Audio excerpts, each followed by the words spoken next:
ਮੇਰੇ ਮਨ ਦੇ ਵਿੱਚ ਉਦੋਂ ਹੀ ਸੀ ਕਿ ਮੈਂ ਸਰਪੰਚ ਬਣ ਕੇ ਇੱਕ ਜਿਹੜੀ ਸਰਪੰਚੀ ਦਾ ਜਿਹੜਾ ਗ੍ਰਾਫ ਡਿੱਗਿਆ ਵਾ, ਆਮ ਹੀ ਗੀਤਾਂ ਦੇ ਵਿੱਚ ਇਹ ਗੀਤ ਗਾਏ ਜਾਂਦੇ ਆ ਕਿ ਲੈ ਲਾ ਤੂੰ ਸਰਪੰਚੀ ਵੇ ਸਰਕਾਰੀ ਪੈਸਾ ਖਾਵਾਂਗੇ। ਸਰਪੰਚਾਂ ਨੂੰ ਪੈਸੇ ਖਾਣ ਵਾਲੀ ਇੱਕ ਬੰਦੇ ਸਮਝਿਆ ਜਾਂਦਾ ਕਿ ਯਾਰ ਤਾਂ ਪੈਸੇ ਖਾਣ ਵਾਲੇ ਹੁੰਦੇ ਆ, ਕੋਈ ਸਰਪੰਚ ਬਣਦਾ ਇਕੱਲੇ ਪੈਸੇ ਹੀ ਖਾਂਦਾ ਇਹ। ਕਿਉਂਕਿ ਸਾਡਾ ਅਕਸ਼ ਅੱਜ ਪੰਜਾਬ ਦੇ ਵਿੱਚ ਸਰਪੰਚਾਂ ਦਾ ਇਹੋ ਜਿਹਾ ਬਣ ਗਿਆ, ਕਿਉਂਕਿ ਉਹਦੇ ਵਿੱਚ ਬਹੁਤ ਵੱਡਾ ਯੋਗਦਾਨ ਹੋ ਸਕਦਾ ਕਿ ਸਰਪੰਚਾਂ ਨੇ ਉਹਦੀ ਭੂਮਿਕਾ ਵਧੀਆ ਢੰਗ ਨਾਲ ਨਾ ਨਿਭਾਈ ਹੋਵੇ। बड़ा करना पड़ता है खून पसीना अपना, बड़ा करना पड़ता है खून पसीना अपना, जे किस्मत जूं ही थोड़ा चुमक जाती है। बड़ा खून पसीना करना पैंदा, ਅਸੀਂ खून पसीना ਕੀਤਾ ਜਿਹਦੇ ਕਰਕੇ ਅੱਜ ਰਣਸੀਂਹ ਕਲਾਂ ਦਾ ਨਾਮ ਅੱਜ ਪੂਰੀ ਦੁਨੀਆ ਦੇ ਵਿੱਚ ਸਤਿਕਾਰਿਆ ਜਾਂਦਾ। ਕਿਸਾਨਾਂ ਲਈ ਇਹ ਸਰਕਾਰ ਨੇ ਐਲਾਨ ਕਰ ਦਿੱਤਾ ਕਿ ਜੇਕਰ ਕੋਈ ਪਰਾਲੀ ਸਾੜੇਗਾ ਉਹਨੂੰ ਕਰੋੜਾਂ ਰੁਪਏ ਜੁਰਮਾਨਾ ਹੋਵੇਗਾ, ਨਾਲ ਦੀ ਨਾਲ ਜਿਹੜੀ ਸਜ਼ਾ ਹੋਵੇਗੀ। ਮੈਨੂੰ ਇਸ ਗੱਲ ਦਾ ਦੁੱਖ ਹੋਇਆ ਜਦੋਂ ਮੈਂ ਖਬਰ ਪੜ੍ਹੀ, ਕਿਉਂਕਿ ਇਹਦਾ ਮਤਲਬ ਦਿੱਲੀ ਦੇ ਵਿੱਚ ਜਿਹੜੇ ਲੋਕ ਰਹਿੰਦੇ ਆ ਉਹੀ ਬੰਦੇ ਥੋੜਾ ਪੰਜਾਬ ਦੇ ਵਿੱਚ ਵੀ ਲੋਕ ਰਹਿੰਦੇ ਆ, ਕਿਉਂਕਿ ਕਿਸਾਨ ਆ ਬਹੁਤ ਮਜਬੂਰ ਹੋ ਕੇ ਆਪਣੀ ਧਰਤੀ ਮਾਂ ਨੂੰ ਜਾਣੀ ਅੱਗ ਲਾਉਂਦਾ, ਕਿਉਂਕਿ ਉਹਦਾ ਦਿਲ ਨਹੀਂ ਹੁੰਦਾ ਕਿ ਆਪਣੀ ਆਪਦੇ ਹੱਥੀਂ ਆਪਦੀ ਮਾਂ ਨੂੰ ਅੱਗ ਲਾਵੇ।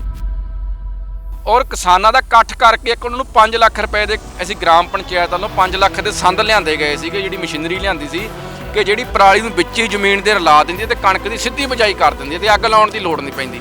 ਔਰ ਅਸੀਂ ਕਿਸਾਨਾਂ ਨੂੰ ਆਖਿਆ ਕਿ ਤੁਸੀਂ ਸੰਦ ਲੈ ਜਾਓ ਸਾਡੇ ਫ੍ਰੀ ਵਰਤੋ, ਤੁਸੀਂ ਅੱਗ ਨਾ ਲਾਓ। ਔਰ ਜਿਹਦੇ ਕੋਲੇ ਟਰੈਕਟਰ ਹਾਣੀ ਉਹ ਟਰੈਕਟਰ ਭਾਈ ਮੇਰਾ ਲੈ ਜੇ ਘਰੋਂ ਆ ਕੇ ਤੇ ਤੇਲ ਪਾ ਕੇ ਆਪਦੀ ਜਾਣੀ ਕਣਕ ਦੀ ਬਿਜਾਈ ਕਰ ਲੈ, ਪਰ ਅੱਗ ਨਾ ਲਾਇਓ। ਔਰ ਪੰਜਾਬ ਦੇ ਸਾਰੇ ਅਖਬਾਰਾਂ ਨੇ ਉਹ ਚਰਚਾ ਕੀਤੀ ਕਿ ਰਣਸੀਂਹ ਕਲਾਂ ਇੱਕ ਪੰਜਾਬ ਦਾ ਪਹਿਲਾ ਪਿੰਡ ਬਣਿਆ ਜਿੱਥੇ ਅੱਗ ਨਹੀਂ ਲਾਈ ਗਈ। ਔਰ ਉਸ ਤੋਂ ਬਾਅਦ ਸਰਕਾਰ ਨੇ ਸਕੀਮ ਚਲਾਈ ਕਿ ਜਿਹੜੇ ਕਿਸਾਨਾਂ ਨੇ ਅੱਗ ਨਹੀਂ ਲਾਈ ਪਰਾਲੀ ਵਾਲਿਆਂ ਨੂੰ 5 ਏਕੜ ਵਾਲਿਆਂ ਨੇ ਤੇ 5 ਏਕੜ ਜਾਂ 5 ਏਕੜ ਤੋਂ ਘੱਟ ਵਾਲਿਆਂ ਨੂੰ 1000 ਰੁਪਇਆ ਪ੍ਰਤੀ ਏਕੜ ਦੇ ਹਿਸਾਬ ਦੇ ਨਾਲ ਅਸੀਂ ਮਾਜਵਾ ਦੇਵਾਂਗੇ, ਮਦਦ ਕਰਾਂਗੇ। ਪਰ ਉਹ ਸਾਰੇ ਵਾਅਦੇ ਹੀ ਰਹਿ ਗਏ, ਵਫਾ ਨਾ ਹੋਏ। 1 ਰੁਪਿਆ ਸਾਡੇ ਕਿਸਾਨਾਂ ਦੇ ਖਾਤਿਆਂ 'ਚ ਨਹੀਂ ਆਇਆ। ਅਸੀਂ ਸਕੀਮ ਸ਼ੁਰੂ ਕੀਤੀ ਕਿ ਜਿਹੜੇ ਛੋਟੇ ਕਿਸਾਨ ਆ, ਸੀਮਤ ਕਿਸਾਨ ਆ, ਉਹ ਜੇ ਪਰਾਲੀ ਨਹੀਂ ਜਲਾਉਣਗੇ ਅਸੀਂ ਉਹਨਾਂ ਨੂੰ 500 ਰੁਪਇਆ ਪ੍ਰਤੀ ਏਕੜ ਦੇ ਹਿਸਾਬ ਨਾਲ ਦੇਵਾਂਗੇ। ਇਹ ਸਭ ਤੋਂ ਵੱਡੀ ਜਿਹੜੀ ਸਾਡੀ ਮੁਹਿੰਮ ਸੀ, ਸਰਕਾਰਾਂ ਨਹੀਂ ਦੇ ਰਹੀਆਂ, ਇੱਕ ਰਣਸੀਂਹ ਕਲਾਂ ਪਿੰਡ ਹੋ ਕੇ ਇਹ ਸਕੀਮਾਂ ਜਿਹੜੀਆਂ ਲਾਂਚ ਕਰ ਰਿਹਾ, ਜਿਹੜੀ ਮੈਂ ਸਮਝਦਾ ਕਿ ਸਭ ਤੋਂ ਵੱਡੀ ਗੱਲ ਆ ਰਣਸੀਂਹ ਕਲਾਂ ਦੀ। ਪਰ ਸਰਕਾਰਾਂ ਇਹ ਬਦਲ ਕਿਉਂ ਨਹੀਂ ਲੱਭ ਪਾਉਂਦੀਆਂ? ਅਸਲ ਸਰਕਾਰਾਂ ਜੀ ਕੁਝ ਕਰਨਾ ਹੀ ਨਹੀਂ ਚਾਹੁੰਦੀਆਂ। ਕਿਸਾਨ ਆਪਦੇ ਖੇਤ ਦੇ ਵਿੱਚ ਜਾਂਦਾ, ਆਪਦਾ ਹਲ ਵਾਹੁੰਦਾ, ਸਭ ਤੋਂ ਪਹਿਲਾਂ ਧਰਤੀ ਮਾਂ ਨੂੰ ਮੱਥਾ ਟੇਕਦਾ ਤੇ ਮਿੱਟੀ ਚੱਕ ਕੇ ਉਹਦੇ ਮੱਥੇ ਨੂੰ ਲਾਉਂਦਾ, ਕਿਉਂਕਿ ਉਹਦੀ ਉਹ ਕਿਸਮਤ ਆ ਉਹ ਮਿੱਟੀ।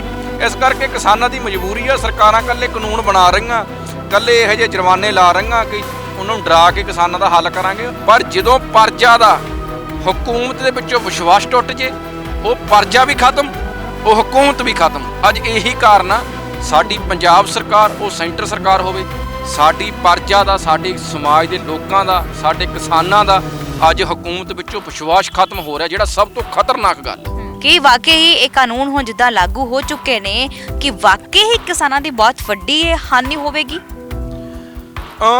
ਪੰਜਾਬੀ ਦੇ ਇਨਕਲਾਬੀ ਕਵੀ ਹੋਏ ਨੇ ਪਾਸ, ਤੇ ਉਹ ਆਖਦੇ ਨੇ ਕਿ ਕਿਸੇ ਕਿਰਤ ਕਰਨ ਵਾਲੇ ਦੀ ਲੁੱਟ ਤੇ ਪੁਲਿਸ ਦੀ ਕੁੱਟ ਖਤਰਨਾਕ ਨਹੀਂ ਹੁੰਦੀ, ਸਭ ਤੋਂ ਖਤਰਨਾਕ ਹੁੰਦਾ ਪਾਸ ਸਾਡੇ ਸੁਪਨਿਆਂ ਦਾ ਮਰ ਜਾਣਾ। ਅੱਜ ਕਿਸਾਨ ਆਪਣੇ ਸੁਪਨਿਆਂ ਨੂੰ ਮਰਿਆ ਹੋਇਆ ਦੇਖ ਰਹੇ ਆ। ਉਹ ਇਸ ਖੇਤੀ ਆਰਡੀਨੈਂਸ ਬਿੱਲਾਂ ਦੇ ਵਿੱਚੋਂ ਆਪਣੇ ਜਿਹੜੇ ਸੁਪਨੇ ਸਜਾਏ ਸੀ ਉਹ ਟੁੱਟਦੇ ਨਜ਼ਰ ਆਉਂਦੇ ਆ ਉਹਨਾਂ ਨੂੰ। ਉਹਦੇ ਕਰਕੇ ਉਹ ਵਿਰੋਧ ਅੱਜ ਕਰ ਰਹੇ ਆ। ਜਿਨ੍ਹਾਂ ਫਸਲਾਂ ਤੇ MSP ਹੈ ਉਹ ਫਸਲਾਂ ਤਾਂ ਵਿਕਦੀਆਂ, ਜਿਨ੍ਹਾਂ ਤੇ MSP ਹੈ ਨਹੀਂ, ਸਾਡੀਆਂ ਦਾਲਾਂ ਤੇ ਆ, ਹੋਰ ਸਬਜ਼ੀਆਂ ਤੇ ਆ, ਉਹਨਾਂ ਦਾ ਤੁਸੀਂ ਹਾਲ ਦੇਖੋ ਕੀ ਹੁੰਦਾ। ਜਦੋਂ ਆਲੂ ਤੇ MSP ਹੈ ਨਹੀਂ, ਜਦੋਂ ਵਪਾਰੀ ਆਪਦੀ ਮਰਜ਼ੀ ਨਾਲ ਲੈਂਦਾ, ਜਦੋਂ ਲੋੜ ਹੁੰਦੀ ਉਦੋਂ ਲੈ ਲੈਂਦਾ, ਮਹਿੰਗਾ ਲੈ ਲੈਂਦਾ, ਜਦੋਂ ਲੋੜ ਨਹੀਂ ਹੁੰਦੀ ਸਾਨੂੰ ਸਿੱਟਣਾ ਪੈਂਦਾ। ਜਿਸ ਤਰ੍ਹਾਂ ਗੱਲ ਕੀਤੀ ਹੈ ਕਿ ਅਸੀਂ ਸਾਰੇ ਪਿੰਡ ਦੇ ਸਹਿਯੋਗ ਨਾਲ ਸਾਰਾ ਵਿਕਾਸ ਕਾਰਜ ਕਰਵਾਇਆ, ਇਹਦੇ ਵਿੱਚ ਸਰਕਾਰ ਦਾ ਕਿੰਨਾ ਕੁ ਸਹਿਯੋਗ ਰਿਹਾ ਤੁਹਾਨੂੰ? ਉਹਨਾਂ ਨੇ ਮੈਨੂੰ ਹੁਣ ਤੱਕ ਮੇਰੇ ਪਿੰਡ ਨੂੰ ਸਿਰਫ 20% ਹੀ ਜਿਹੜੀ ਯੋਗਦਾਨ ਸਾਨੂੰ ਮਦਦ ਹੁਣ ਤੱਕ ਦੇ ਵਿਕਾਸ ਕਾਰਜਾਂ ਵਿੱਚ ਮਿਲੀ ਆ, ਔਰ 80% ਜਿਹੜਾ ਯੋਗਦਾਨ ਆ ਮੇਰੇ ਪਿੰਡ ਦੇ ਰੱਬ ਵਰਗੇ ਲੋਕਾਂ ਦਾ।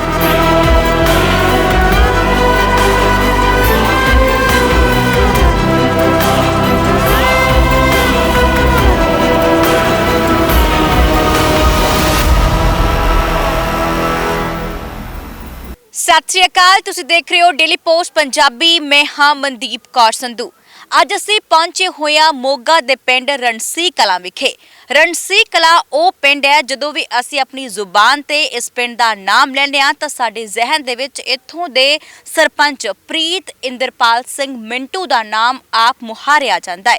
ਮਿੰਟੂ ਉਹ ਸਰਪੰਚ ਹੈ ਜਿਸ ਨੇ ਸਰਪੰਚੀ ਦੇ ਕਿਰਦਾਰ ਨੂੰ ਵੀ ਬਹੁਤ ਉੱਚਾ ਕੀਤਾ ਹੈ ਤੇ ਆਪਣੇ ਪਿੰਡ ਦਾ ਨਾਮ ਵੀ ਦੇਸ਼ਾਂ ਵਿਦੇਸ਼ਾਂ ਵਿੱਚ ਚਮਕਾਇਆ। ਬਿਲਕੁਲ ਜੀ, ਇਸ ਪਿੰਡ ਨੂੰ 2 ਅਵਾਰਡ ਵੀ ਮਿਲ ਚੁੱਕੇ ਨੇ।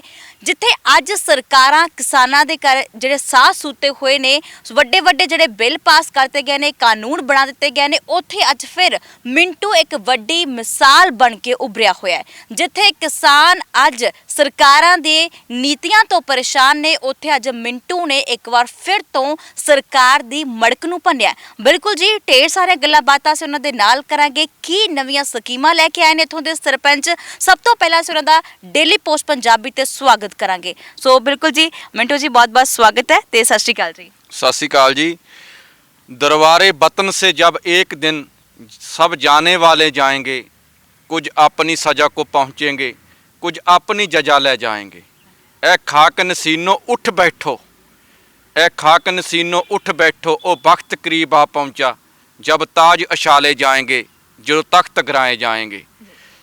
काटते भी चलो, बाढ़ते भी चलो, सर भी बहुत है, बाजू भी बहुत है, चलते भी चलो, अब डेरे मंजिल पर डाले जाएंगे। ए खाक नसीनो उठ बैठो, वो वक्त करीब आ पहुँचा।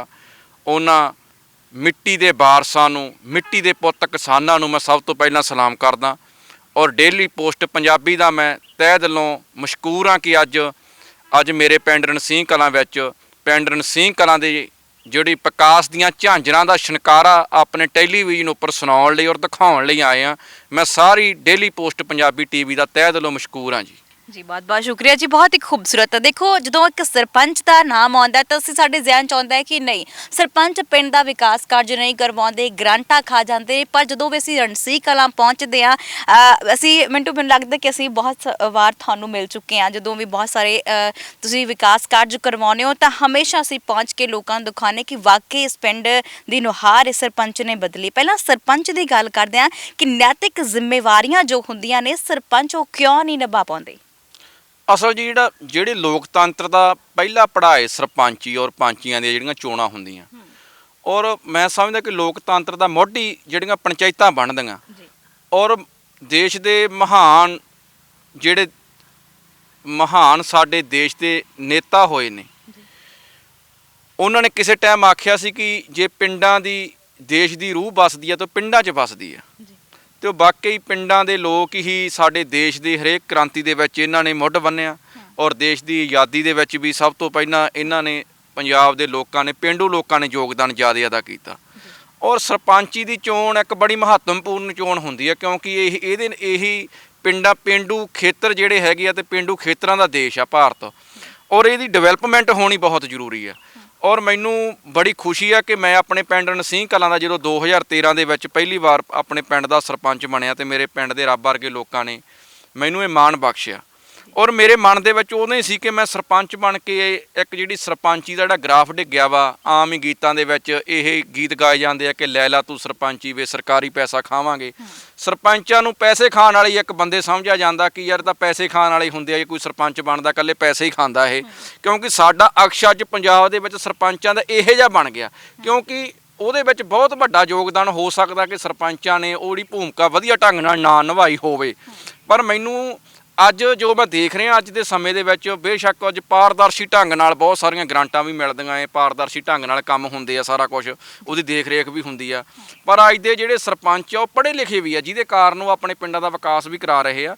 ਔਰ ਮੇਰੇ ਵਰਗੇ ਇੱਕ ਨਚੀਜ਼ ਬੰਦੇ ਨੂੰ ਜਿਹੜਾ ਸਰਪੰਚੀ ਦੇ ਵਿੱਚੋਂ ਐਡਾ ਵੱਡਾ ਮਾਣ ਮਿਲਣਾ, ਸਮਾਜ ਦੇ ਵਿੱਚ ਉਹ ਇੰਨੀ ਮਕਬੂਲਤਾ ਮਿਲਣੀ ਤੇ ਮਸ਼ਹੂਰੀ ਮਿਲਣੀ, ਮੈਂ ਸਮਝਦਾ ਕਿ ਇਹ ਬਹੁਤ ਵੱਡੀ ਗੱਲ ਆ।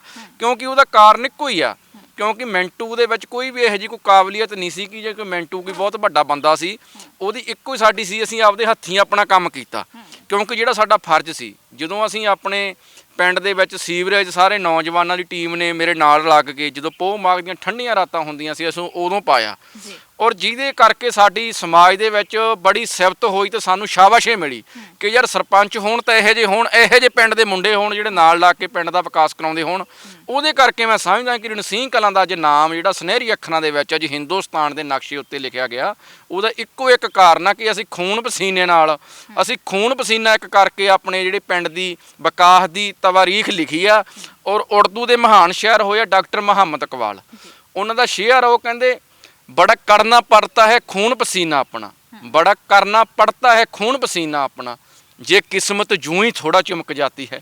ਬੜਾ ਖੂਨ ਪਸੀਨਾ ਕਰਨਾ ਪੈਂਦਾ, ਅਸੀਂ ਖੂਨ ਪਸੀਨਾ ਇੱਕ ਕੀਤਾ, ਜਿਹਦੇ ਕਰਕੇ ਅੱਜ ਰਣਸੀਂਹ ਕਲਾਂ ਦਾ ਨਾਮ ਅੱਜ ਪੂਰੀ ਦੁਨੀਆ ਦੇ ਵਿੱਚ ਸਤਿਕਾਰਿਆ ਜਾਂਦਾ। ਜੀ ਬਿਲਕੁਲ ਜੀ, ਇਹ ਤਾਂ ਅਸੀਂ ਤੁਹਾਡੇ ਪਿੰਡ ਜਦੋਂ ਪਹੁੰਚਦੇ ਹਾਂ ਤਸਵੀਰ ਸਾਨੂੰ ਫਿਰਨੀ ਤੋਂ ਦੇਖਣ ਨੂੰ ਮਿਲ ਜਾਂਦੀ ਕਿ ਵਾਕਈ ਪਿੰਡ ਦੀ ਜਿਹੜੀ ਨੁਹਾਰ ਹੈ ਬਦਲੀ ਹੋਈ ਹੈ। ਹੁਣ ਅਸੀਂ ਗੱਲ ਕਰ ਲੈਂਦੇ ਹਾਂ ਕਿ ਜਿਸ ਤਰ੍ਹਾਂ ਸਰਕਾਰ ਵੱਡੇ ਵੱਡੇ ਐਲਾਨ ਕਰ ਦਿੰਦੀ ਹੈ, ਕਿਸਾਨਾਂ ਤੇ ਬੜੇ ਕਾਨੂੰਨ ਵੀ ਥੋਪੇ ਜਾਂਦੇ ਨੇ, ਪਰ ਜੇਕਰ ਅੱਜ ਦੀ ਗੱਲ ਕਰੀਏ ਤੁਹਾਡੇ ਪਿੰਡ ਵੱਲੋਂ ਤੁਹਾਡੇ ਵੱਲੋਂ ਇੱਕ ਪਹਿਲ ਕੀਤੀ ਗਈ ਹੈ ਕਿ ਕੋਈ ਵੀ ਕਿਸਾਨ ਪਰਾਲੀ ਨਹੀਂ ਸਾੜੇਗਾ। ਹਾਲਾਂਕਿ ਪਿਛਲੇ ਸਾਲ ਵੀ ਤੁਹਾਡਾ ਪਿੰਡ ਪਹਿਲੇ ਨੰਬਰ ਤੇ ਆਇਆ ਕਿ 99% ਕਿਸਾਨਾਂ ਨੇ ਜਿਹੜੀ ਪਰਾਲੀ ਨਹੀਂ ਸਾੜੀ ਹੈ, ਪਰ ਅੱਜ ਦੇ ਦੌਰ ਤੇ ਗੱਲ ਕਰੀਏ ਤਾਂ ਕਿਸਾਨਾਂ ਲਈ ਇਹ ਸਰਕਾਰ ਨੇ ਐਲਾਨ ਕਰ ਦਿੱਤਾ ਕਿ ਜੇਕਰ ਕੋਈ ਪਰਾਲੀ ਸਾੜੇਗਾ ਉਹਨੂੰ ਕਰੋੜਾਂ ਰੁਪਏ ਜੁਰਮਾਨਾ ਹੋਵੇਗਾ, ਨਾਲ ਦੀ ਨਾਲ ਜਿਹੜੀ ਸਜ਼ਾ ਹੋਵੇਗੀ। ਪਰ ਤੁਸੀਂ ਇੱਕ ਵੱਡੀ ਪਹਿਲ ਕਦਮੀ ਕੀਤੀ ਹੈ। ਬਿਲਕੁਲ ਜੀ, ਸਰਕਾਰਾਂ ਵਾਅਦੇ ਕਰਦੀਆਂ ਪਰ ਉਹ ਵਾਅਦੇ ਵਫਾ ਨਹੀਂ ਹੁੰਦੇ, ਔਰ ਰਣਸੀਂਹ ਕਲਾਂ ਵੀ ਉਹਨਾਂ ਵਾਅਦਿਆਂ ਦਾ ਸ਼ਿਕਾਰ ਹੋਇਆ। ਕਿਉਂਕਿ ਜਦੋਂ ਪਿਛਲੇ ਸਾਲ ਪੂਰੇ ਦੇਸ਼ ਦੇ ਵਿੱਚ ਇੱਕ ਗੱਲ ਚੱਲਦੀ ਸੀ ਕਿ ਜਿਹੜਾ ਪੰਜਾਬ ਦੀ ਪਰਾਲੀ ਦਾ ਪ੍ਰਦੂਸ਼ਣ ਹੈ ਉਹ ਦਿੱਲੀ ਜਾ ਵੜਦਾ, ਪਰ ਐਤਕੀ ਲੁਧਿਆਣੇ ਯੂਨੀਵਰਸਿਟੀ ਦੇ ਜਿਹੜੀ ਮਾਹਰਾਂ ਦੀ ਟੀਮ ਨੇ, ਇੱਕ ਡਾਕਟਰਾਂ ਦੀ ਟੀਮ ਨੇ, ਉਹਨਾਂ ਨੇ ਇੱਕ ਸਰਵੇ ਕੀਤਾ, ਇੱਕ ਖੋਜ ਕੀਤੀ ਹੈ ਕਿ ਜਿਹੜਾ ਧੂੰਆਂ 300-400 ਕਿਲੋਮੀਟਰ ਯਾਨੀ ਕਿ ਸਫ਼ਰ ਕਰਕੇ ਨਹੀਂ ਉੱਥੇ ਪਹੁੰਚ ਸਕਦਾ। ਉਹਨਾਂ ਨੇ ਇਸ ਗੱਲ ਤੇ ਮੋਹਰ ਲਾਤੀ, ਪਰ ਸਾਡੇ ਦੂਜੇ ਦਿਨ ਹੀ ਪੰਜਾਬ ਦੇ ਇੱਕ ਬਹੁਤ ਵੱਡੇ ਵਜ਼ੀਰ ਨੇ ਉਸ ਗੱਲ ਬਿਆਨ ਤੇ ਮੋਹਰ ਲਾਤੀ, ਬਿਆਨ ਦੇ ਕੇ ਇੱਕ ਅਖਬਾਰ ਦੇ ਵਿੱਚ ਕਿ ਜੀ ਇਹ ਵਾਕਿਆ ਹੀ ਗੱਲ ਸਹੀ ਹੈ ਕਿ ਉਹ ਦਿੱਲੀ ਤੱਕ ਸਾਡਾ ਧੂੰਆਂ ਨਹੀਂ ਜਾਂਦਾ, ਦਿੱਲੀ ਵਾਲ ਨੂੰ ਕੋਈ ਖਤਰਾ ਨਹੀਂ।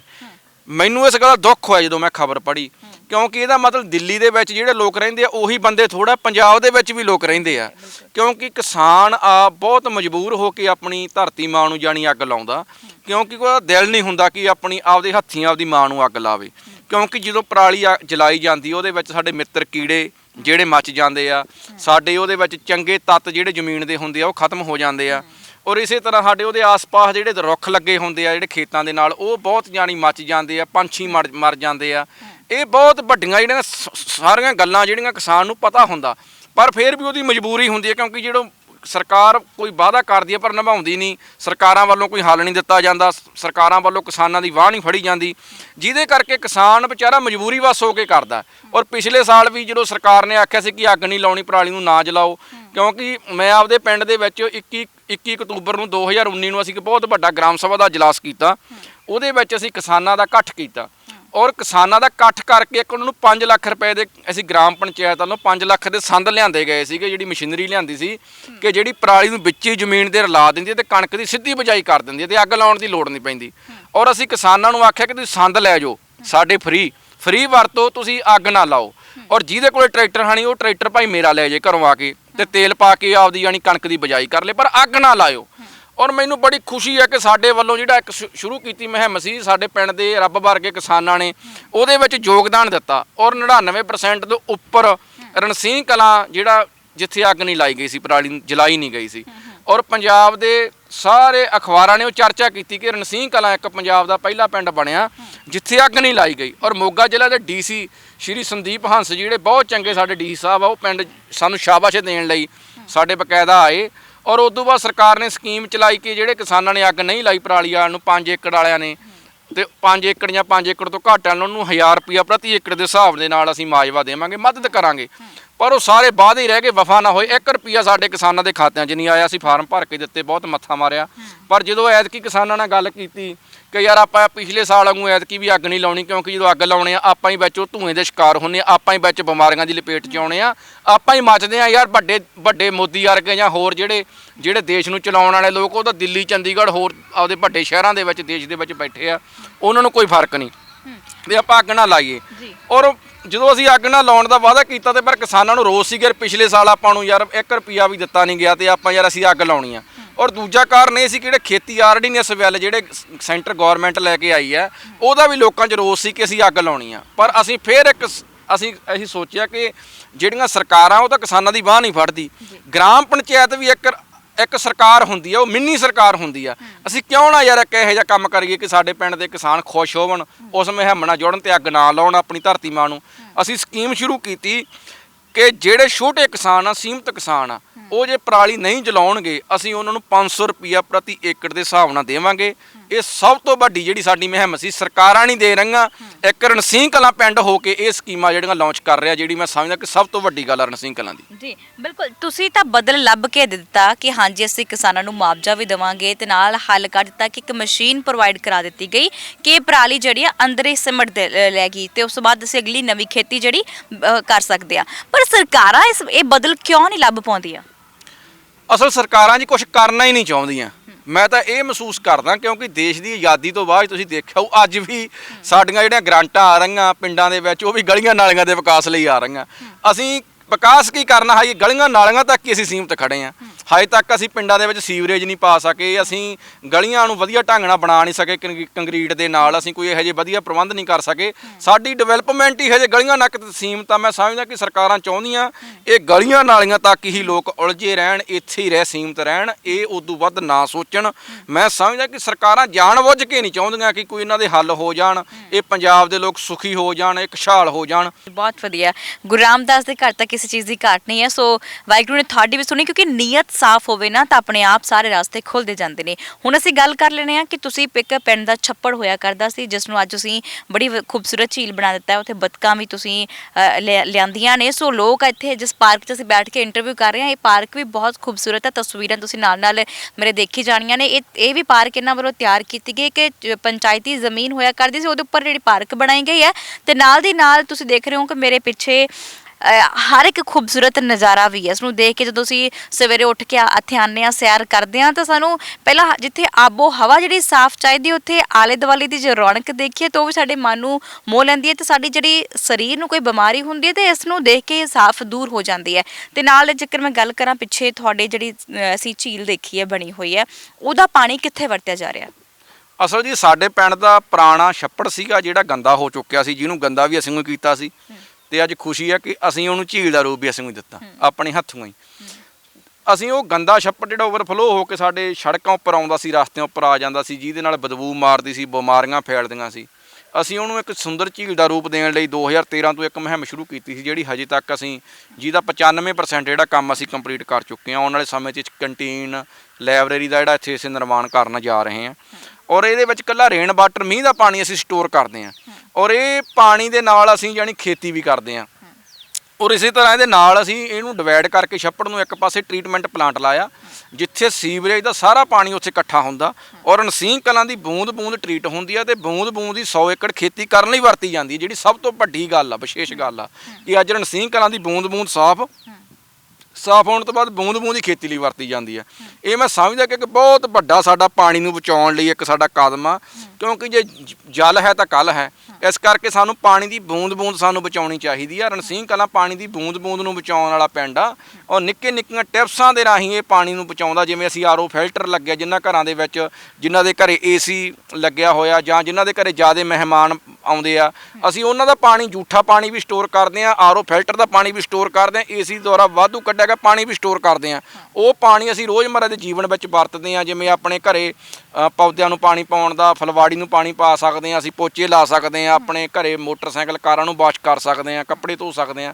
ਇਸ ਤਰ੍ਹਾਂ ਨਿੱਕੀ ਗੱਲ ਤੇ ਅਸੀਂ ਰਣਸੀਂਹ ਕਲਾਂ ਜਿਹੜਾ ਧਿਆਨ ਦੇ ਰਿਹਾ, ਜਿਹਦੇ ਕਰਕੇ ਅੱਜ ਪਾਣੀ ਨੂੰ ਸੇਫ ਕਰਨ ਵਾਲਾ, ਪਾਣੀ ਨੂੰ ਬਚਾਉਣ ਵਾਲਾ ਪਿੰਡ ਬਣਿਆ ਰਣਸੀਂਹ ਕਲਾਂ। ਜਿਸ ਤਰ੍ਹਾਂ ਗੱਲ ਕੀਤੀ ਹੈ ਤੁਸੀਂ ਕਿ ਤੁਸੀਂ ਪਹਿਲਾਂ ਸਰਕਾਰਾਂ ਦੀ ਗ੍ਰਾਂਟ ਤੋਂ ਬੇਰੁਖੀ ਦਾ ਸ਼ਿਕਾਰ ਤਾਂ ਜ਼ਰੂਰ ਹੋਏ ਹੋ। ਹੁਣ ਜਦੋਂ ਤੁਹਾਨੂੰ ਇਸ ਪਿੰਡ ਨੂੰ 2 ਵਾਰ ਰਾਸ਼ਟਰੀ ਅਵਾਰਡ ਵੀ ਮਿਲਿਆ, ਰਣਸੀਂਹ ਕਲਾਂ ਦਾ ਨਾਮ ਹਮੇਸ਼ਾ ਅਖਬਾਰਾਂ ਦੀਆਂ ਸੁਰਖੀਆਂ ਤੇ ਰਹਿੰਦਾ ਹੈ, ਟੀਵੀ ਚੈਨਲਾਂ ਤੇ ਤੁਸੀਂ ਬਹੁਤ ਧਮਾਕੇਦਾਰ ਸਪੀਚ ਵੀ ਦਿੰਦੇ ਰਹਿੰਦੇ ਹੋ, ਕਿ ਤੁਹਾਡੀ ਜਿਹੜੀ ਆਵਾਜ਼ ਹੈ, ਤੁਹਾਡੇ ਪਿੰਡ ਦਾ ਜਿਹੜਾ ਨਕਸ਼ਾ ਹੈ, ਉਹ ਅਵਾਰਡ ਤੱਕ ਹੀ ਸੀਮਿਤ ਰਹਿ ਗਿਆ ਜਾਂ ਫਿਰ ਕੋਈ ਤਾਂ ਸਰਕਾਰ ਦਾ, ਜਿਹੜੀ ਹੁਣ ਸਰਕਾਰ ਕਾਂਗਰਸ ਦੀ ਸਰਕਾਰ ਹੈ, ਇਹਨਾਂ ਵਿੱਚੋਂ ਕੋਈ ਆਇਆ ਜਿਹਨੇ ਆ ਕੇ ਸ਼ਾਬਾਸ਼ ਦਿੱਤੀ ਹੋਵੇ ਕਿ ਵਾਕਈ ਮਿੰਟੂ ਤੂੰ ਬਹੁਤ ਸੋਹਣਾ ਕੰਮ ਕੀਤਾ ਐਂਡ ਪਿੰਡ ਦਾ ਨਾਮ ਜਿਹੜਾ ਚਮਕਾਇਆ? ਬਿਲਕੁਲ ਨਹੀਂ ਜੀ, ਹਜੇ ਤੱਕ ਸਾਡੇ ਕੋਲੇ ਕੋਈ ਵੀ ਸਰਕਾਰ ਦਾ ਇਹੋ ਜਿਹਾ ਨੁਮਾਇੰਦਾ ਨਹੀਂ ਆਇਆ ਰਣਸੀਂਹ ਕਲਾਂ, ਕਿਉਂਕਿ ਉਹ ਆ ਕੇ ਉਹਨੇ ਸਾਨੂੰ ਸ਼ਾਬਾਸ਼ੀ ਦਿੱਤੀ ਹੋਵੇ। ਅਸੀਂ ਮਾਣ ਦੇ, ਪੰਜਾਬ ਦੇ ਲੋਕ ਮਾਣ ਦੇ ਭੁੱਖੇ ਐ, ਇਸ ਕਰਕੇ ਸਾਨੂੰ ਮਾਇਆ ਦੀ ਭੁੱਖ ਨਹੀਂ। ਸਾਨੂੰ ਦੁੱਖ ਇਸ ਗੱਲ ਦਾ ਵੀ ਸਾਡੇ ਨਾਲ ਬੇਰੁਖੀ ਤਾਂ ਹੁੰਦੀ ਰਹੀ, ਪਰ ਸਾਨੂੰ ਸ਼ਾਬਾਸ਼ ਦੇਣ ਵੀ ਕੋਈ ਇਹੋ ਜਿਹਾ ਹਜੇ ਤੱਕ ਕੋਈ ਸਰਕਾਰ ਦਾ ਕੋਈ ਨੁਮਾਇੰਦਾ, ਕੋਈ ਮੰਤਰੀ, ਕੋਈ ਸੰਤਰੀ ਸਾਡੇ ਰਣਸੀਂਹ ਕਲਾਂ ਵਿੱਚ ਨਹੀਂ ਆਇਆ। ਸਗੋਂ ਇਸ ਗੱਲ ਦੀ ਖੁਸ਼ੀ ਹੈ ਕਿ ਸਾਡੇ ਮੋਗੇ ਦੇ ਡੀਸੀ ਸਾਹਿਬ ਹੋਣੀ ਬਕਾਇਦਾ, ਏਡੀਸੀ ਸਾਹਿਬ ਹੋਣੀ ਬਕਾਇਦਾ, ਸਾਡੇ ਐਸਡੀਐਮ ਸਾਹਿਬ ਜਿਹੜੇ ਉਹ ਬਕਾਇਦਾ ਸਮੇਂ-ਸਮੇਂ ਸਰ ਇੱਥੇ ਆਉਂਦੇ ਰਹਿੰਦੇ ਆ, ਮੇਰੇ ਨਾਲ ਰਿਆਂ ਮਸ਼ਵਰਾ ਕਰਦੇ ਰਹਿੰਦੇ ਆ ਕਿ ਕਿਸ ਢੰਗ ਨਾਲ ਅੱਗੇ ਹੋਰ ਜਿਹੜਾ ਆਪਣੇ ਪਿੰਡ ਰਣਸੀਂਹ ਕਲਾਂ ਨੂੰ ਡਿਵੈਲਪ ਕਰਨਾ। ਤੇ ਸਾਨੂੰ ਦੁੱਖ ਆ ਕਿ ਸਰਕਾਰਾਂ, ਮੈਂ ਤੁਹਾਨੂੰ ਪਹਿਲੇ ਕਹਿ ਕੇ ਹਟਾ, ਕਿ ਨਹੀਂ ਚਾਹੁੰਦੀਆਂ ਕਿ ਕੋਈ ਲੋਕ ਆਪਣਾ ਵਿਕਾਸ ਕਰਨ, ਉਹ ਗੰਦਗੀ ਦੇ ਵਿੱਚੋਂ ਨਿਕਲ ਕੇ ਆਪਣੇ ਪਿੰਡਾਂ ਨੂੰ ਸਵਾਰਨ, ਉਹਨਾਂ ਦੀ ਸੋਚ ਵੱਖਰੀ ਬਣੇ, ਉਹਨਾਂ ਦੀ ਸੋਚ ਡਿਵੈਲਪ ਹੋਵੇ, ਉਹ ਸੁਤੰਤਰ ਹੋ ਜਾਣ। ਸਰਕਾਰਾਂ ਕਦੇ ਵੀ ਨਹੀਂ ਚਾਹੁਣਗੀਆਂ। ਮੈਂ ਚਾਹੁੰਦਾ ਕਿ ਰਣਸੀਂਹ ਕਲਾਂ ਇੱਕ ਸਰਕਾਰਾਂ ਤੋਂ ਉਲਟ ਚੱਲਣ ਵਾਲਾ ਪਿੰਡ ਰਣਸੀਂਹ ਕਲਾਂ, ਇਹ ਸਰਕਾਰਾਂ ਨੂੰ ਦੱਸਣ ਵਾਲਾ ਪਿੰਡ ਆ ਕਿ ਰਣਸੀਂਹ ਕਲਾਂ ਵੀ ਇੱਕ ਸਰਕਾਰ ਹੈ ਕਿ ਜਿਹੜੀ ਤੁਹਾਡੇ ਤੋਂ ਬਿਨਾਂ ਕਿਹੋ ਜਿਹੇ ਕੰਮ ਕਰ ਸਕਦੀ ਆ।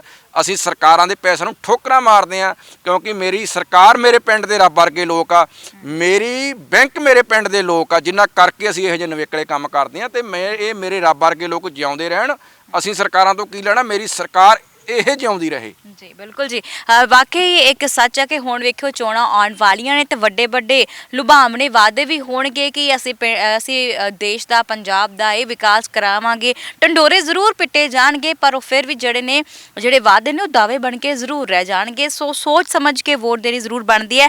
ਅਸੀਂ ਜਿੱਥੋਂ ਸ਼ੁਰੂਆਤ ਕੀਤੀ ਸੀ ਇੰਟਰਵਿਊ ਦੀ, ਇੱਕ ਵਾਰ ਫਿਰ ਤੋਂ ਉੱਥੇ ਆਵਾਂਗੇ। ਜਿੱਦਾਂ ਪਰਾਲੀ ਸਾੜਨ ਦੀ ਗੱਲ ਹੋਈ ਸੀ, ਤਾਂ ਜਿਸ ਤਰ੍ਹਾਂ ਤੁਹਾਡੇ ਪਿੰਡ ਨੇ ਤਾਂ ਪੂਰਾ ਸਹਿਯੋਗ ਦਿੱਤਾ, ਲਾਗਲੇ ਪਿੰਡਾਂ ਦੇ ਵਿੱਚ ਵੀ ਤੁਹਾਡੀ ਆਵਾਜ਼ ਜ਼ਰੂਰ ਪਹੁੰਚੀ ਹੋਣੀ ਆ ਕਿ ਉੱਥੇ ਪਰਾਲੀ ਦਾ ਧੂੰਆਂ ਉੱਠਿਆ ਕਿ ਉਹਨਾਂ ਨੇ ਵੀ ਕਿਹਾ ਕਿ ਅਸੀਂ ਵੀ ਪਰਾਲੀ ਨਹੀਂ ਸਾੜਾਂਗੇ।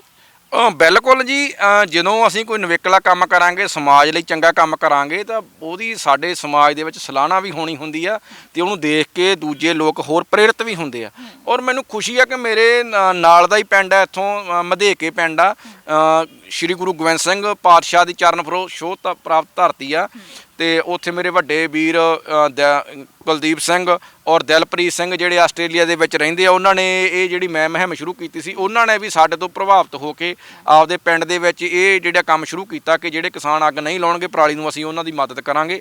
ਔਰ ਮੈਨੂੰ ਖੁਸ਼ੀ ਹੈ ਕਿ ਸਾਡੇ ਰਣਸੀਂਹ ਕਲਾਂ ਵਿੱਚੋਂ ਆਵਾਜ਼ ਉੱਠਦੀ ਹੈ, ਹੌਲੀ ਹੌਲੀ ਉਹ ਪੂਰੇ ਸਾਡੇ ਸਮਾਜ ਦੇ ਵਿੱਚ ਆਲੇ ਦੁਆਲੇ ਫੈਲ ਰਹੀ ਆ ਔਰ ਪੂਰੇ ਦੇਸ਼ ਦੇ ਵਿੱਚ ਫੈਲ ਰਹੀ ਹੈ। ਕਿਉਂਕਿ ਜਿਹੜੇ ਕੰਮ ਰਣਸੀਂਹ ਕਲਾਂ ਨੇ ਕੀਤੇ ਆ, ਇਹ ਲੋਕ ਇਹ ਤੋਂ ਸੇਧ ਲੈਂਦੇ ਆ ਕਿ ਰਣਸੀਂਹ ਕਲਾਂ ਜੇ ਇਹ ਕੰਮ ਕਰ ਸਕਦਾ ਤੇ ਆਪਾਂ ਕਿਉਂ ਨਹੀਂ ਕਰ ਸਕਦੇ। ਮੈਨੂੰ ਖੁਸ਼ੀ ਹੁੰਦੀ ਆ ਕਿ ਜਦੋਂ ਮੇਰੇ ਆਲੇ ਦੁਆਲੇ ਦੇ ਪਿੰਡ ਇਸ ਤਰ੍ਹਾਂ ਦੇ ਬਹੁਤ ਸਾਰੇ ਜਿਹੜੇ ਅੱਜ ਡਿਵੈਲਪ ਹੋ ਰਹੇ ਆ, ਜਿਹੜੇ ਆਪਦੇ ਪਿੰਡਾਂ ਦੇ ਵਿੱਚ ਵਿਕਾਸ ਕਾਰਜ ਚੱਲ ਰਹੇ ਆ। ਔਰ ਮੈਨੂੰ ਖੁਸ਼ੀ ਹੈ ਕਿ ਜਿੱਦਣ ਮੇਰੇ ਪਿੰਡ ਦੇ, ਪੰਜਾਬ ਦੇ ਸਾਰੇ ਪਿੰਡ ਮੇਰੇ ਪਿੰਡ ਵਰਗੇ ਸੋਹਣੇ ਤੇ ਮੇਰੇ ਪਿੰਡ ਤੋਂ ਜ਼ਿਆਦਾ ਸੋਹਣੇ ਬਣ ਕੇ ਉੱਭਰਨਗੇ ਤਾਂ ਮੈਨੂੰ ਖੁਸ਼ੀ ਹੋਊਗੀ ਇਸ ਗੱਲ ਦੀ। ਤੁਸੀਂ ਤਾਂ ਕਿਸਾਨਾਂ ਨੂੰ ਹਮੇਸ਼ਾ ਅਪੀਲ ਕਰਦੇ ਆਏ ਹੋ, ਕੀ ਲੱਗਦਾ ਹੈ ਕਿ ਪਰਾਲੀ ਕਦ ਤੱਕ ਸਾੜਨੀ, ਇਹਨੂੰ ਅੱਗ ਲਗਾਉਣੀ ਜਿਹੜੀ ਆ ਨਾੜ ਨੂੰ, ਉਹ ਰੁਕ ਜਾਏਗੀ ਕਿ ਹੁਣ ਅਸੀਂ ਇਹ ਨਾੜ ਨੂੰ ਅੱਗ ਨਹੀਂ ਲਗਾਵਾਂਗੇ? ਕਦ ਤੱਕ ਜਿਹੜਾ ਆ ਇਸ ਤੋਂ ਪਿੱਛਾ ਛੁੱਟੇਗਾ ਤੇ ਕਦ ਤੱਕ ਉਹ ਮਸ਼ੀਨਾਂ ਆ ਜਾਣਗੀਆਂ ਜਿਹਦੇ ਨਾਲ ਸਾਡੀ ਉਪਜਾਊ ਧਰਤੀ ਵੀ ਰਵੇ ਤੇ ਨਾਲ ਦੀ ਨਾਲ ਕਿਸਾਨ ਜਦੋਂ ਵੀ ਫਸਲ ਬੀਜਣ ਅਗੇਤਰੀ ਜਾਂ ਪਿਛੇਤਰੀ ਉਹ ਵਧੀਆ ਹੋਵੇ? ਜਦੋਂ ਸਰਕਾਰਾਂ ਚਾਹਣਗੀਆਂ ਜੀ, ਮੈਂ ਸਮਝਦਾ ਕਿ ਉਦੋਂ ਹੀ ਇਹਦਾ ਖੜਾ ਛੁੱਟ ਸਕਦਾ, ਕਿਉਂਕਿ ਸਾਰੇ ਪਿੰਡ ਤੇ ਸਾਰੀਆਂ ਸਰਕਾਰਾਂ, ਸਾਰੇ ਕਿਸਾਨ ਮੈਂ ਸਮਝਦਾ ਕਿ ਐਡੀਆਂ ਕੋਈ ਵੱਡੀਆਂ ਮਸ਼ੀਨਾਂ ਖਰੀਦ ਨਹੀਂ ਸਕਦੇ, ਕਿਉਂਕਿ ਆਰਥਿਕ ਤੌਰ 'ਤੇ ਬਹੁਤ ਸਾਰੀਆਂ ਜਿਹੜੀਆਂ ਮਜਬੂਰੀਆਂ ਹੁੰਦੀਆਂ ਮੈਂ ਸਮਝਦਾ। ਅਤੇ ਇਹ ਸਰਕਾਰਾਂ ਹੀ ਕਰਨ। ਉਹਨਾਂ ਸਰਕਾਰਾਂ ਨੂੰ ਚਾਹੀਦਾ ਕਿ ਜਦੋਂ ਅਸੀਂ ਆਪਣੀ ਫਸਲ ਵੇਚਦੇ ਹਾਂ ਜਾ ਕੇ ਆਪਦੀ ਮੰਡੀ ਦੇ ਵਿੱਚ, ਸਾਡੀ ਫਸਲ 'ਤੇ ਟੈਕਸ ਕੱਟਿਆ ਜਾਂਦਾ। ਔਰ ਮੇਰਾ ਪਿੰਡ ਰਣਸੀਂਹ ਕਲਾਂ ਹੈ, ਔਰ ਰਣਸੀਂਹ ਕਲਾਂ ਹੀ ਆਪਣੀ ਹਾੜੀ ਸੌਣ ਦੀ ਫਸਲ ਦਾ ਮੈਂ ਸਮਝਦਾ ਕਿ ਕਰੋੜ ਤੋਂ ਉੱਪਰ ਜਿਹੜਾ ਟੈਕਸ ਭਰਦਾ ਹੋਊਗਾ। ਤੇ ਇਹਦਾ ਕਰੋੜਾਂ ਰੁਪਏ ਦਾ ਜੁਰਮਾਨਾ ਲਗਾ ਦਿੰਦੇ ਆ। ਹਾਂ ਬਿਲਕੁਲ, ਇਹ ਜੁਰਮਾਨਾ ਤਾਂ ਲਾ ਰਹੇ, ਉਲਟਾ ਸਾਡੇ ਤੋਂ ਟੈਕਸ ਤਾਂ ਲੈ ਰਹੇ ਆ। ਕੱਲੀ ਮੈਂ ਤੁਹਾਨੂੰ ਫਸਲਾਂ ਦੀ ਗੱਲ ਹੀ ਕੀਤੀ ਜਿੱਥੇ ਟੈਕਸ ਕਟਾਉਣੇ ਆ। ਦੂਜੇ ਪਾਸੇ ਅਸੀਂ ਜੁੱਤੀ ਵੀ ਖਰੀਦਦੇ ਹਾਂ, ਉਹ 'ਤੇ ਵੀ ਟੈਕਸ ਦਿੰਦੇ ਹਾਂ। ਅਸੀਂ ਸੂਈ ਵੀ ਖਰੀਦਦੇ ਹਾਂ, ਉਹ 'ਤੇ ਵੀ ਟੈਕਸ ਦਿੰਦੇ ਹਾਂ। ਜੇ ਅਸੀਂ ਪੈਟਰੋਲ ਡੀਜ਼ਲ ਪਵਾਉਣੇ ਆ, ਉਹ 'ਤੇ ਵੀ ਟੈਕਸ ਕਟਾਉਣੇ ਆ। ਅਸੀਂ ਹਰੇਕ ਚੀਜ਼ 'ਤੇ ਬਿਨਾਂ ਸਾਹ ਲੈਣ ਤੋਂ ਮੈਂ ਸਮਝਦਾ ਕਿ ਅੱਜ ਟੈਕਸ ਕਟਾ ਰਹੇ ਹਾਂ। ਇੱਥੋਂ ਤੱਕ ਵੀ ਪਹਿਲਾਂ ਲੋਕ ਕਹਿੰਦੇ ਹੁੰਦੇ ਸੀ ਇਹ ਰਾਹ ਤੇਰੇ ਪਿਓ ਦਾ ਨਹੀਂ, ਅੱਜ ਰਾਹ ਵੀ ਸਾਡੇ ਪਿਓਾਂ ਦੇ ਬਣਦੇ ਜਾਂਦੇ, ਕਿਉਂਕਿ ਉੱਥੇ ਵੀ ਸਾਨੂੰ ਟੈਕਸ ਕਟਾਉਣਾ ਪੈਂਦਾ। ਪਹਿਲਾਂ ਉੱਥੇ ਸਾਨੂੰ ਰੋਡ ਟੈਕਸ ਦੇਣਾ ਪੈਂਦਾ। ਔਰ ਬੜੀ ਬਦਕਿਸਮਤੀ ਆ, ਦੇਖੋ ਜਦੋਂ ਗੱਡੀ ਖਰੀਦਣੀ ਆ ਪਹਿਲਾਂ ਉਦੋਂ ਵੀ ਰੋਡ ਟੈਕਸ ਦਿੱਤਾ ਜਾਂਦਾ, ਫਿਰ ਟੋਲ ਟੈਕਸ ਦਿੱਤਾ ਜਾਂਦਾ। ਦੋ ਟੈਕਸ ਅਸੀਂ ਪੰਜਾਬ ਦੇ ਲੋਕ ਦਿੰਦੇ ਆ। ਪਰ ਸਰਕਾਰਾਂ ਵੱਲੋਂ ਜੇ ਸਾਨੂੰ ਗ੍ਰਾਂਟ ਵੀ ਆਉਂਦੀ ਆ ਨਾ, ਗ੍ਰਾਂਟ ਵੀ ਆਉਂਦੀ ਆ, ਅਤੇ ਸਾਨੂੰ 5-10 ਲੱਖ ਦੇ ਕੇ ਸਾਡੇ 'ਤੇ ਕੋਈ ਆਸਾਨ ਕੀਤਾ ਜਾਂਦਾ ਕਿ ਯਾਰ ਅਸੀਂ ਰਣਸੀਂਹ ਕਲਾਂ ਨੂੰ ਜਾਂ ਫਲਾਣੇ ਪਿੰਡ ਨੂੰ 10 ਲੱਖ ਜਾਂ 5 ਲੱਖ ਦੇਤੀ ਕਿ ਅਸੀਂ ਬਹੁਤ ਵੱਡਾ ਆਸਾਨ ਕਰ ਲਿਆ, ਸਾਡਾ ਹੀ ਟੈਕਸ ਸਾਨੂੰ ਉਦੋਂ ਘੱਟ ਦੇ ਰਹੇ ਆ। ਇਸ ਕਰਕੇ ਸਰਕਾਰਾਂ ਨੂੰ ਜਿੰਨਾ ਅਸੀਂ ਟੈਕਸ ਦਿੰਦੇ ਆ, ਸਾਨੂੰ ਸਰਕਾਰਾਂ ਉਹਨਾਂ ਸਹੂਲਤਾਂ ਨਹੀਂ ਦਿੰਦੀਆਂ।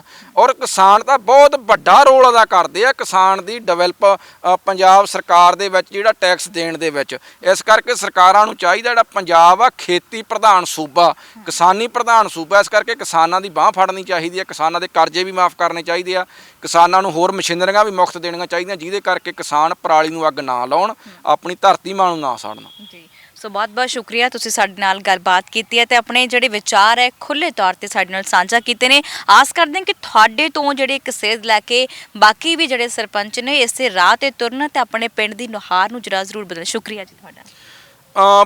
ਪੰਜਾਬੀ ਦੇ ਬੜੇ ਮਹਾਨ ਕਵੀ ਹੋਏ ਆ ਭਾਈ ਵੀਰ ਸਿੰਘ। ਭਾਈ ਵੀਰ ਸਿੰਘ ਕਹਿੰਦੇ ਕਿ ਵਗਦੇ ਬਹਿੰਦੇ ਪਾਣੀ ਨੂੰ ਦੇਖ ਕੇ ਦਿਲ ਮੇਰਾ ਵਗ ਤੁਰਿਆ, ਸਵਸਥ ਤੇ ਦਿਲ ਸੋਹਣਾ ਦਿਲ ਮੇਰਾ ਉਸ ਪਾਣੀ ਵਿੱਚ ਜਾ ਖੁਰਿਆ। ਕਹਿੰਦਾ ਇਹ ਡਾਢੀ ਪਰਸੀ ਚੀਖ ਸੀ ਉੱਟੀ ਜਦ ਪੱਥਰਾਂ ਨਾਲ ਵੱਜਿਆ। ਕਹਿੰਦਾ ਮੁੜਦੇ ਹੋਏ ਪਾਣੀ ਤੱਕ ਕੇ ਮਾਰੀ ਇੱਕ ਲਲਕਾਰੀ, ਠੋਕਰਾਂ ਬਾਝ ਨਾ ਮੰਜ਼ਿਲ ਮਿਲਦੀ ਦੁੱਖਾਂ ਬਾਝ ਨਾ ਯਾਰੀ, ਠੋਕਰਾਂ ਬਾਝ ਨਾ ਮੰਜ਼ਿਲ ਮਿਲਦੀ ਦੁੱਖਾਂ ਬਾਝ ਨਾ ਯਾਰੀ। ਪੰਜਾਬ ਦੇ ਕਿਸਾਨਾਂ ਨੂੰ ਮੈਂ ਇੱਕੋ ਹੀ ਬੇਨਤੀ ਔਰ ਸੁਨੇਹਾ ਦੇਣਾ ਚਾਹੁੰਦਾ, ਲੜਦੇ ਰਹੋ, ਓਨਾ ਚਿਰ ਲੜਦੇ ਰਹਾਂਗੇ ਜਿੰਨਾ ਚਿਰ ਸਾਨੂੰ ਇਨਸਾਫ ਨਹੀਂ ਮਿਲਦਾ। ਅਸੀਂ ਸਰਕਾਰਾਂ ਨੂੰ ਸਬਕ ਸਿਖਾ ਕੇ ਹਟਾਂਗੇ। ਅਸੀਂ ਪੰਜਾਬ ਦੇ ਲੋਕ ਬਹਾਦਰ ਲੋਕ ਆ, ਕਦੇ ਵੀ ਸਰਕਾਰਾਂ ਦੇ ਮੁਤਾਬਕ ਨਹੀਂ ਚੱਲਦੇ, ਸਰਕਾਰਾਂ ਦੇ ਉਲਟ ਫੈਸਲੇ ਕਰਨ ਵਾਲੇ ਲੋਕ ਆ ਪੰਜਾਬ ਦੇ। ਇਸ ਕਰਕੇ ਆਪਣੀਆਂ ਨਸਲਾਂ ਨੂੰ, ਆਪਣੇ ਪੰਜਾਬ ਨੂੰ ਬਚਾਉਣ ਲਈ ਤੁਸੀਂ ਸੰਘਰਸ਼ ਕਰ ਰਹੇ ਆ। ਮੈਂ ਤੁਹਾਨੂੰ ਦੂਰੀ ਯਾਰ ਫੇਰ ਸਲਾਮ ਕਰਦਾ ਔਰ ਡੇਲੀ ਪੋਸਟ ਪੰਜਾਬੀ ਦਾ ਤਹਿ ਦਿਲੋਂ ਹਾਰਦਿਕ ਮੈਂ ਸਵਾਗਤ ਕਰਦਾ ਕਿ ਜਿਹੜੇ ਅੱਜ ਰਣਸੀਂਹ ਕਲਾਂ ਵਿੱਚ ਸਾਨੂੰ ਇੰਨਾ ਮਾਣ ਤੇ ਸਤਿਕਾਰ ਦੇਣ ਆਏ। ਸਤਿ ਸ਼੍ਰੀ ਅਕਾਲ ਜੀ। ਜੀ, ਬਹੁਤ ਬਹੁਤ ਸ਼ੁਕਰੀਆ ਜੀ। ਇਸ ਸਨ ਸਾਡੇ ਨਾਲ ਇੰਦਰਪਾਲ ਸਿੰਘ, ਪ੍ਰੀਤ ਇੰਦਰਪਾਲ ਸਿੰਘ ਮਿੰਟੂ, ਜਿਨ੍ਹਾਂ ਨੂੰ ਮਿੰਟੂ ਦੇ ਨਾਮ ਨਾਲ ਜਾਣਿਆ ਜਾਂਦਾ ਹੈ। ਸੋ ਤੁਸੀਂ ਵੀ ਇਹਨਾਂ ਦੇ ਵਿਚਾਰਾਂ ਤੋਂ ਬਹੁਤ ਪ੍ਰਭਾਵਿਤ ਹੋਣਗੇ। ਆਸ ਕਰਦੇ ਹਾਂ ਕਿ ਜਿੰਨੇ ਹੋਰ ਸਰਪੰਚ ਨੇ ਇਸੇ ਨਵੀਂ ਪੈੜ ਤੇ, ਇਸ ਨਵੇਂ ਰਾਹ ਤੇ ਜ਼ਰੂਰ ਤੁਰਨ ਤੇ ਆਪਣੇ ਆਪਣੇ ਪਿੰਡਾਂ ਦੀ ਨੁਹਾਰ ਨੂੰ ਬਦਲ ਦੇਣ। ਜਦੋਂ ਵੀ ਪਿੰਡ ਵਿੱਚ ਐਂਟਰ ਹੋਈਏ ਸਾਨੂੰ ਸਾਡੇ ਮੱਥੇ ਰੂੜੀਆਂ ਜਾਂ ਛੱਪੜ ਨਾ ਲੱਗਣ, ਉੱਥੇ ਸਾਨੂੰ ਝੀਲਾਂ ਜਾਂ ਆਲੇ ਦੁਆਲੇ ਫੁੱਲ ਲੱਗੇ ਹੋਏ ਦਿਖਣ ਕਿ ਵਾਕਈ ਅਸੀਂ ਪਿੰਡ ਵਿੱਚ ਆਏ ਹਾਂ ਤੇ ਪੰਜਾਬ ਤਾਂ ਸਭ ਤੋਂ ਅਮੀਰ ਪੰਜਾਬ ਹੈ ਤੇ ਇਹ ਪੰਜਾਬ ਦੇ ਪਿੰਡ ਜਿਹੜੇ ਨੇ ਹੋਰ ਸੋਹਣੇ ਹੋ ਜਾਣ ਤੇ ਪੰਜਾਬ ਦੀ ਜਿਹੜੀ ਨੁਹਾਰ ਹੀ ਬਦਲ ਜਾਵੇ। ਆਸ ਕਰਦੇ ਹਾਂ ਇਸੇ ਆਸ ਨੂੰ ਲੈ ਕੇ ਫਿਰ ਤੋਂ ਹਾਜ਼ਰ ਜ਼ਰੂਰ ਹੋਵਾਂਗੇ। ਹੁਣ ਤੁਹਾਡੇ ਤੋਂ ਅਸੀਂ ਲਵਾਂਗੇ ਆ ਗਿਆ ਸਹਿਯੋਗੀ ਸਾਥੀ ਪਰਵਿੰਦਰ ਸਿੰਘ ਦੇ ਨਾਲ ਮਨਦੀਪ ਕੌਰ ਸੰਧੂ, ਪਿੰਡ ਰਣਸੀਂਹ ਕਲਾਂ ਤੋਂ। ਸਤਿ ਸ਼੍ਰੀ ਅਕਾਲ।